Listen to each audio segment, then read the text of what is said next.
Well, picture this. You rent out your apartment for the weekend, thinking your tenants will be a family enjoying some nice time in the city. Except it turns out your apartment is the setting for a kinky sex party featuring plus-size ladies and stuffed animals. What?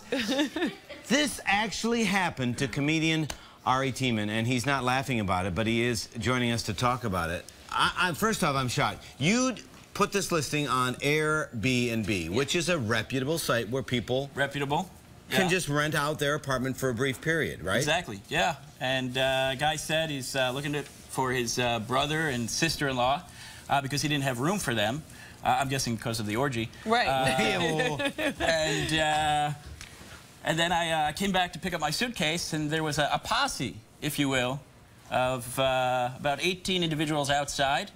The guy I had handed the keys to goes, "They're shutting us down. They're shutting it down," which I thought was extreme for having, you know, even in-laws. Right, exactly. For a wedding. Yeah. I went inside, another half dozen, 8, 10 people. There were guys moving my furniture out of the apartment. You're kidding. And you know how difficult it is to find a good mover in here. Right, well, exactly. yes. We've just gone through Especially that. half-naked ones. Oh, my God. So I thought I'm being robbed.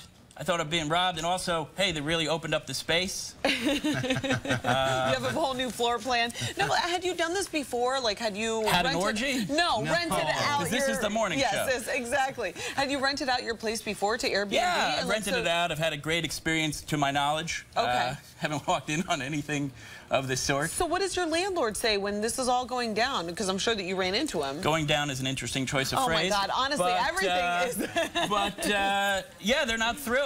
Yeah. They're not thrilled. That superintendent can scream. Yeah. So, Are they trying to evict you? Well, they always try. I have a great apartment, you know, so they get a broker fee every time they sell it. Wow. Really? Yeah. What is the status of your apartment right now?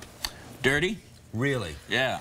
I mean, you need to sanitize that place pretty much. Like, how much damage would you say that you have in your apartment now? We're replacing all the furniture. We're going to scrub the walls. Yeah. What kind of recourse now, I don't know what the protocol is with Airbnb, what kind of liability or responsibility do they share? Airbnb has been great. They've been very responsive. I guess it helps that it's trending. Yeah. But they're covering the damage, moving expenses and such. So, you know, they've been on top of it.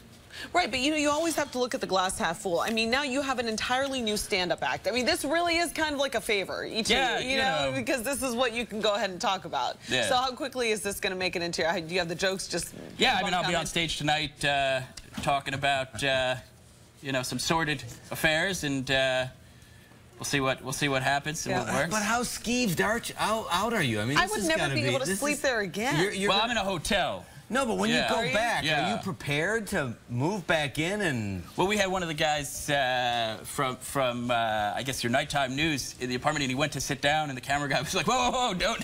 Oh, really? I've never seen an older reporter jump that fast. Wow. We're very nimble here exactly. at CBS and WLNY. Yeah. But now you've been in stand-up comedy for a while now, and you've even performed for people like the president? Yes. Really? Yeah, so tell us about that experience. I was invited to the White House, and it was the holiday party. It was the Hanukkah party, if you will. And so everyone's going, I'm a doctor from Poughkeepsie, I'm a dentist from Long Island. I go, I'm a comedian from New York. He goes, are you funny? I go, well, I tell jokes about you every night on stage. Can I tell you one? He goes, yeah, all right. And there's a guy standing behind him ready to kill you if you upset the president. He's highly trained. So I was like, well, I got to call you Obama in the joke as opposed to Mr. President. He goes, all right, fine. I say, you know, they're calling Obama a Nazi, which I think is fantastic. Right. Because if you thought the presidency was a tough job for a black guy to get, wow. Nazi. Wow. Okay. We have overcome. Did he laugh? Yeah, he cracked up. He gave me a hug. I thought I was going to get killed. Oh. Yeah. He's but touching he me. survived. Yeah. Okay, so now are you ever going to rent your apartment again? Like, will you ever go through this experience? No, really? Yeah, no, that's clearly off the books. What about Airbnb? Will you ever use them again? They have a 50-person orgy max. 51 and you're out. Do you have any stuffed animals left over in the apartment, and will you ever look at them the same way? They, you know, I don't think look at me the same way. Oh, God. Okay, well, Ari Teman, thank you so much for joining us, and best of luck to you. Thank honestly, you. Yes, we wish you the best. As well. I would be traumatized. I so would I'm be glad too. you're Get this couch Scotch Guard. Yeah, yes, we will. We need to. Yeah.